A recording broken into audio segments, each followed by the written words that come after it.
Ang Matakaw na Bata. Mula sa libro, Mga Iba't Ibang Kwentong Pambata ni Hershey San Juan. Si Tikboy ay isang matabang bata.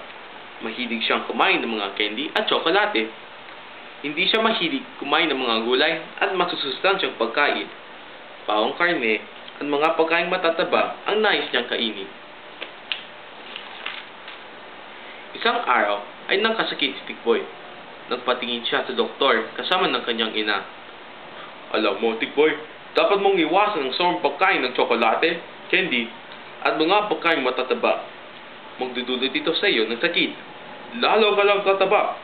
Ang dapat mong kainin ay mga gulay, isda, prutas, itlog, at mga masusustansyang pagkain na magbibigay sa iyo ng lakas. Payo ng doktor. Ang mga ganitong usapan ay hindi pinapansin ni Tikboy. Sanay na kasi siyang marinig ito sa ama at ina. Sa kabila ng lahat, ay hindi pa rin nagbago si Tikboy. Nang gumaling, ay patuloy pa rin siya sa pagkain ng mga pipi nagbabawal sa kanya. Sa loob ng isang araw, ay naubos niya ang isang buong litsong manok na paborito niyang ulam. Nakakaubos rin siya ng isang kahong tsokolate at isang supot ng candy. Pigilan man, ay gumagawa siya ng paraan upang magkuhang nais kainin. Mayroon kasi silang sariling karinderya at maliit na tindahan. Dito ngangupit si Tikboy kapag wala ang ina niya. Isang araw ay muling kumain ng busog na busog si Tikboy.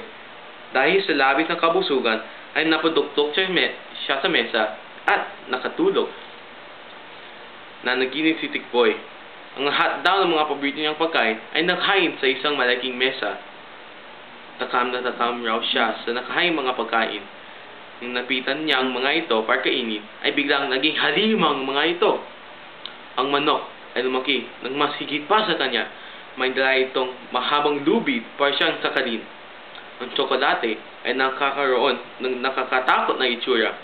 May mga dala itong sakit at papalapit rin sa kanya. Mga candy ay naging mga insekto. Nang liparan mga ito palapit sa kanya para siyang kagatin. Gayon din ang mga ibang matatabang pagkain nang bisto ng mga nakakatakot na halimaw.